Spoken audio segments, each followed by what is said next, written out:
புதியவர்கள் வரணும், வந்துகிட்டே இருக்கும். It should flow like a water. New ideas வரணும், அந்த ஸ்ட்ரீம் போய்கிட்டே இருக்கும். நம்மை தாண்டி இந்த இயக்கம் இருக்கிறது. This movement should stand beyond us, not in name, but in purpose and pursuit of excellence. இதெல்லாம் ஏதோ அண்ணாமலை அப்படிங்கிற பேர் கிடையாது. இதனாலதான் ரொம்ப யோசிச்சு நாம கொண்டு வந்திருக்கோம். www.betheleader.org அப்படிங்கிற அமைப்பு ஏற்கனவே 2020 நாங்கள் எல்லாம் சேர்ந்து ஆரம்பித்த அமைப்பு.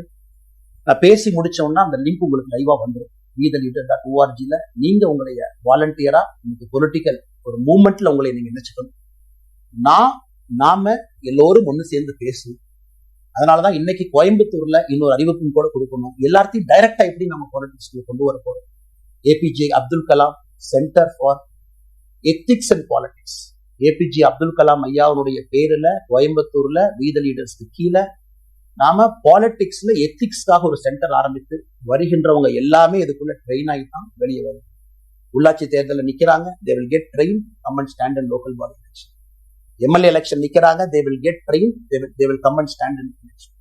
அவங்க எங்க நின்னாலும் கூட ஒரு ப்ராசஸ்ல நாம அவங்களை ட்ரெயின் பண்ணி அவங்கள ஷேப் பண்ணி ஒரு கம்யூனிட்டியினுடைய நீட்ஸ் அண்டர்ஸ்டாண்ட் பண்ணி அரசியல் செய்யக்கூடிய மனிதர்களாக நாம் அவங்களை கொண்டு வரணும்.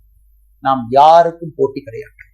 ஆளுங்கட்சி இருக்கு, நிறைய எதிர்கட்சி இருக்கு, எல்லோரும் இருக்கு, சந்தோஷமா இருக்கு. அவங்கவுங்க கொள்கையை சொல்லணும். நம்முடைய கொள்கையும் வருகின்ற காலத்துல நம்ம எல்லோரும் இணைஞ்சு நம்ம கொள்கையை சொல்லணும். இன்னைக்கு நான் ஏபிஜே அப்துல் கலாம் ஐயா அப்படிங்கிற பேரை உங்க முன்னாடி சொன்னதுக்கான காரணம் என்னன்னா, அவரை நான் மாணவனா பார்த்திருக்கேன், ஐபிஎஸ் அதிகாரியா பார்த்திருக்கேன், கேள்விகள் கேட்டிருக்கேன், லைவா அவர் பேசுறது கேட்டிருக்கேன். அவர் சொன்ன அத்தனை கான்செப்ட் இன்னைக்கு நமக்கு எப்ப பொருந்தோம், இன்னைக்கு எப்பவோ சொன்னார். விஷன் 2020 எப்ப சொன்னாருங்க? 2020. நம்ம 2020 2000 சொன்னார். நாம அந்த கோல் போஸ்ட் அப்படியே மாற்றோம். அது மட்டும் அன்னைக்கு சொன்னாரு, கிராமப்புறத்திலிருந்து நகரத்துக்கு யாரும் போகக்கூடாதுன்னா பூரா providing urban amenities and rural areas, கிராமப்புறத்தில் அவ்வளவு ஃபெசிலிட்டியை கொண்டு வரும். அது எல்லாம் கூட இன்னைக்கு யாருக்கு பொருந்தோ இல்லையோ நம்முடைய சமுதாயத்துக்கு பொருந்தும். அவ்வளவு விஷயங்கள் சொல்லியிருக்கக்கூடிய ஏபிஜே அப்துல் கலாம் ஐயா நமக்கு மிக முக்கியமானவர். அவருடைய கருத்தியல் நமக்கு மிக மிக முக்கியமானது. ஒரு தேசிய மனிதராக, பெருமை மிகுந்த தமிழனாக வாழ்ந்து மறைந்திருக்கக்கூடிய ஒரு அற்புதமான மனிதர். நிறைய நம்முடைய தலைவர்கள் இருக்காங்க. அத்தனை கொள்கைகளும் வேண்டும்.